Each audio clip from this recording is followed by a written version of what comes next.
સાબરકાંઠા ખાતે બીઝેડ મામલે એક બાદ એક નવા ખુલાસાઓ થઈ રહ્યા છે, જેમાં સીઆઈડી ક્રાઇમ દ્વારા તપાસ છે તેને તેજ કરવામાં આવી છે।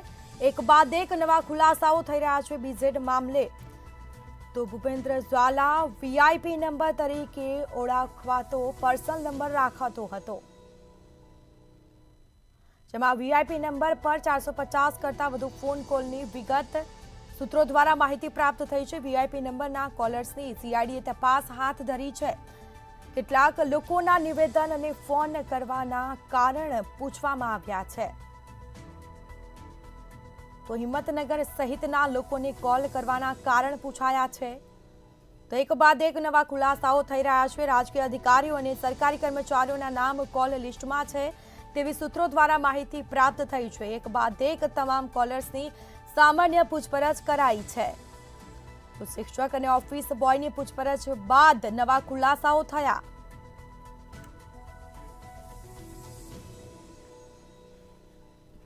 तो કેટલાક લોકોના નિવેદનો લેવામાં આવ્યા છે, જેમાં સાબરકાંઠામાં બીઝેડ મામલે તપાસમાં એક બાદ એક નવા ખુલાસાઓ થઈ રહ્યા છે।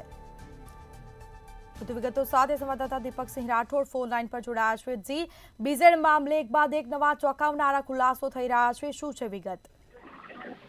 જી, ચોક્કસથી જણાવ્યું કે સાબરકાંઠામાં જે બીઝેડનો સમગ્ર મામલો છે, એક બાદ એક નવા સીઆઈડી દ્વારા નવા ખુલાસા થઈ રહ્યા છે। જો વાત કરવામાં બીઝેડના જે સીઓ છે ભૂપેન્દ્રસિંહ ઝાલા એ વીઆઈપી નંબર તરીકે ઓળખવામાં પર્સનલ નંબર રાખતા હતા। જો વાત કરવામાં આવે વીઆઈપી નંબર હતો જે 400 થી 50 વધુ લોકોના ફોન કોલ ડિટેલ હાલ તો સૂત્રો દ્વારા માહિતી મળી રહી છે। કહી શકાય કે ક્યાંક ને ક્યાંક વીઆઈપી નંબર હતા જે મરતિયાઓ કહી શકાય કે શિક્ષક હતા, જે શિક્ષક અને જે એના ઓફિસ બોય હતા તે યુઝ કરતા હતા અને જે 400 થી 50 લોકોના કોન્ટેક્ટમાં હતા ને કહી શકાય કે કેટલા નિવેદનો પણ હાલ તો ફોન ઉપર લેવામાં આવી રહ્યા છે। ગાંધીનગર સહિત હિંમતનગર ગાંધીનગર સહિતના કેટલાય લોકોને કોલ કરવામાં આવ્યા હતા અને અંગત રીતે ફોન કરવાના કરનારને કોલ ડિટેલ્સ પણ હાલ તો સીઆઈડી દ્વારા કાઢવામાં આવી રહ્યા છે। જો વાત કરવામાં આવે કેટલા પણ રાજકીય અધિકારીઓ સરકારી કર્મચારીઓના કોલ લિસ્ટમાં નામ છે, પણ સૂત્રો દ્વારા માહિતી મળી રહી છે। ક્યાંક ને ક્યાંક